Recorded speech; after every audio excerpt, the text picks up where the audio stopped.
Засгийн газрын одоо шийдвэрээр буюу одоо ажлын хэсэгтээ байгуулсан хилцээний хүрээнд бол ерөнхийдөө 4 одоо компанитай тий урьдчилсан санамж жижиг байгуулсан ба. Тэгэхээр нийт одоо эдгээр компаниудын 60% одоо өгөөжийг бол үндэсний баялагын санд төвлөрүүлнэ гэж байна. Тэгэхээр ер нь одоо энэ хилцээний явц за одоо цаашдаа яг яаж үргэлжлэх гэх мэт зүйлээр бас яриагаа эхлэе.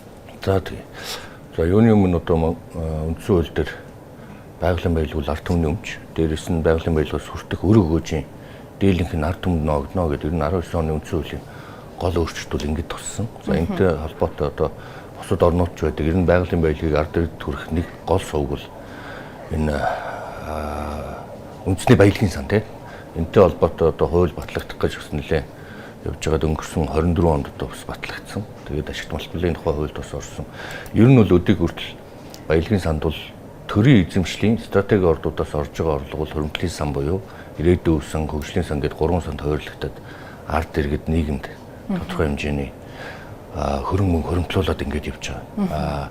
Яг энэ хилцээрийн хувьд энэ хувийн хвшилтэй холбоотой юм бол агуулгын хувьд бол одоо стратеги ордууд дээр үйл ажиллагаа явуулж байгаа хувийн хвшлээсээ тодорхой хэмжээнд одоо ард иргэдэд баялагын өгөөжийг хүргэхийн асуудлыг л ярьж байгаа. Тэгээ энэ хүрээндээ одоо ашигт малтмлын одоо хуулийн 5.4, 5.5 дээр хэрвээ улсын төсвөөс хайгуулна хийгдсэн орд дээр хувийн хвшил үйл ажиллагаа явуулж байгаа бол 50% төр одоо үн төлбөргүй эзэмснэ. Хэрвээ өөрсдөө хөрөнгө оруулаад одоо хайгуул олборлолтоо хийж байгаа бол 34 гэдэг тодорхой заагаад өгсөн. За энэний хүрээнд бол засгийн газрын зүгээс хилцээрүүд явж исэн. За шинэ засгийн газар гарч ирээд бас 8 сарын 12-нд Зандаршдар ерөнхий сайд тогтоол гаргаж ажлын хэсгийг бас шинчилж нэлээд эрчимжүүлсэн. Ингээд 10 удаагийн одоо хилцээрийн үр дүнд сая өнгөрсөн энэ 7 хоногийн ихээр 4 аж ахуй нэгттэй эхний өрчсөн тохиролцоонд хүрч байгаа.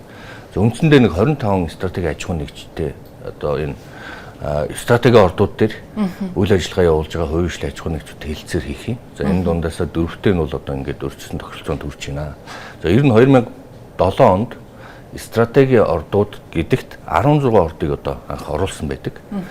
За гэхдээ 39 ордын асуудал бас тодорхой хэмжээнд шийдэх стратеги орд руу оруулах уугүй юу гэдэг нэлээд асуудлууд бас өрнөдөг. Ер нь бол энийг цаашдаа бас зэгслээд явах хэрэгтэй гэж бодож байгаа.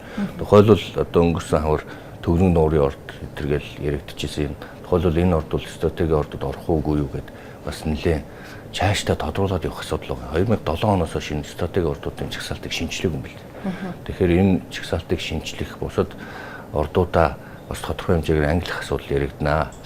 За энэ 7 хоногт гол одоо засгийн газрын өрчилж тохиролцоонд хүрсэн асуудал бол нэгдүгээрт 5 бүлэг ордоор үйл ажиллагаа явуулж байгаа Ухаан хотын орд.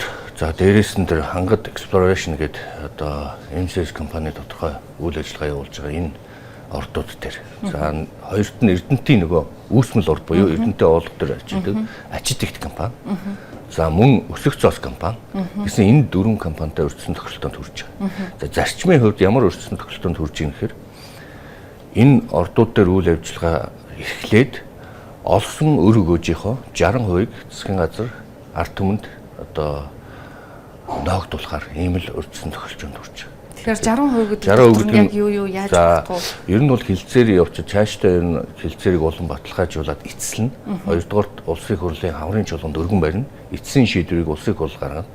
За ер нь өр өгөөж гэдэг зүйлийг яг нарийн тодорхойлоход гаргахад их төвөгтэй юм байна. Ягаад тэгэхээр бусад орны онцлогч гэсэн практик ч гэсэн тийм байна. Тухайлбал одоо юу гэдгийг А, Б гэд хоёр орд байхад хоёулаа харилцаа адилгүй.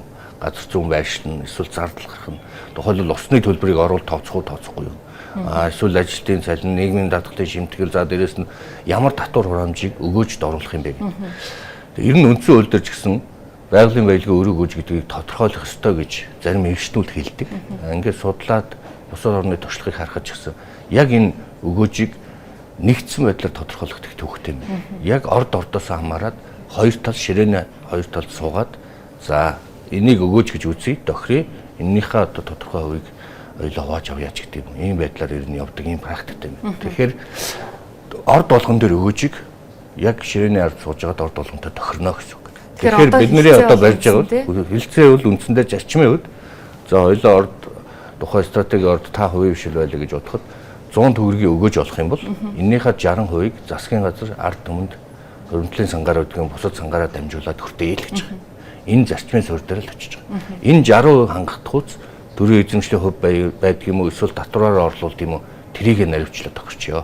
Бид хоёрын суурь зарчим бол 100 төгрөгийг өгөөж олох юм бол 60%-ийг засгийн газар ард түмэн эзэмснэ, 40%-ийг хувийн хвшил эзэмшнэ л гэдэг ийм л зарчмын тохиролцоонд хүрч байгаа. Тэрнээс яг хэд байх хэвээр, татвар хэд байх хэвээр гэдгийг ширээний хоёр талд сууж байгаа шийднэ. Засгийн хамгийн эцэст нь их хурл өөрөө ус энийг эцэст нь шийдвэрлэнэ. Тэгэхээр зарчмын хувьд өгөөжийн 60%-ийг засгийн газар ард түмэнд ноогдно гэдэг нь л одоо хамгийн том урьдчилсан зарчмын тохиролцоо гэсэн үг. Яг уу олон нийтийн зүгээс нэг юм асуудал ярьж байна. Монгол улс бол ингээд гадны хөрөнгө оруулагчдыг ингээд ирээчээ гэд гадаадд Монголыг сурталчилж байна. Гэтэл нөгөө талаасаа дотооддоо ингээд үйл ажиллагаа явуулж байгаа хамгийн хэмжээний хөрөнгө оруулалт хийж байгаа аж ахуйн нэгжүүд дээр иймэрхүү хэмжээний одоо дарамт шахалт ч гэдэг юм уу те ийм бодлогын одоо тогтворгүй байдлыг бий болгоод байна гэдэг асуудлыг олон нийтийн зүгээс ялангуяа одоо уул уурхайн компаниуд, уул уурхайн асоциац гэх мэт байгууллагуудын зүгээс тавьж байна. Тэгэхээр энэ дээр засгийн газар яг ямар бодлоготой? За ер нь бол одоо бид нэр хууль нэгдүгürt батлагдсан үндэсний баялагын сангийн тухай хууль. За дээрэс нь үндсэн хуулийн суурь зарчмыг хэрэгжүүлж байгаа. За хувийн хвшилман ч гэсэн өөрсдөө бас хүлээн зөвшөөрч байгаа. Ер нь энэ байгалийн баялаг гэдэг бол ард түмний өмч. Тийм учраас бид нэр хэрвээ улсын төсвөр хайгуул хийсэн, өөрсдөө хайгуул хийсэн ч гэсэн тодорхой хувийн засгийн газар ард түмэнд ноогдож явах хэрэгтэй гэдэг. За зөвхөн энэ зарчмаас гадна өдийг хүртэл бол одоо хувийн хвшилман гэхээр бас тодорхой хэмжээний татвар хураамжаа төлөөд баялагын сан бусад одоо хэлбэрээр ялангуяа татвар хураамжаар төсвөр дамжуулаад олон нийт бол хувь нэмрээ оруулж ирсэн. Нэмээд харин хувийн хвшил маань өөрсдөө бас санаачлаг гаргаад бид нар одоо энэ үндэсний одоо баялагын сангийн тухай хууль үндсэн хуулийнхаа зарчмыг бид нар дэмжиж байна. Бид нар бас одоо Монгол улсын баялагыг ашиглаж байгаа учраас тодорхой хувиа ард түмэнд илүү өр өгөөжийг хүргэх тал дээр ажиллая гэд хоёр талаасаа тохиролцож байгаа. Тэгээ энэ дэшинд одоо бас хувийн хвшилтэй талархал илэрхийлэх нь зөв бах. Өөрсдөө бас нэлээд дэмжиж эсэргүүцэж байгаа хувийн хвшил бол маш ховор. Хамгийн гол нь хувь хэмжээ ямар хэмжээгээр төрд олон нийтэд хувь нэмрээ оруулах вэ гэдэг санаа. Тэгээ энэ дээр бол одоо бидний цаашдаа бас нэг хийх зүйл бол ер нь энэ төр хувийн хвшил уул уурхайн салбарт ажиллаж байгаа байгууллагууд маань яаж ард иргэдэд ямар сувгаар үр ашигаа хүртэж байгаа юм бэ гэдгийг маш ойлгомжтой тайлбарлах хэрэгтэй юм байна. Ямар сувгаар, цалингаар яаж байгаа юм. Нийгмийн даатгалын шимтгэлээр, татвараар энэ улган маань төсвөр дамжаад тодорхой сувгуудаар очиод нөгөө орон нутгийн байна, суурин газруудын олон нийтэд үр өгөөж өгж байгаа юм. Тэгэхээр энийг маш ойлгомжтой ард иргэдэд тайлбарлаж ер нь цаашдаа энэ салбарыг тойрсон эргэлзээ болгоомжлол энэ асуудлуудыг шийдэх хэрэгтэй юм билээ. Тэгээд ямар ч хувийн хвшил маань энэ дээр одоо хүч түрээд аль нэг тал дээрс төр одоо бас шахаад гэдэг юм уу ийм зүйлийг хийж байгаа асуудал биш гэж ойлгож байгаа. Энэ дээр бол хоёр талаасаа одоо зөвшөлтсөөд за хувийн хвшлийн маань ч гэсэн өөрсдөө нийгмийн хариуцлагын хүрээнд дээрэс нь байгалийн баялаг гэдэг бол ард түмний өмччээс тодорхой хувь ард түмэнд ноогдож явах хэрэгтэй гэдэг байдлаар хандж байгаа.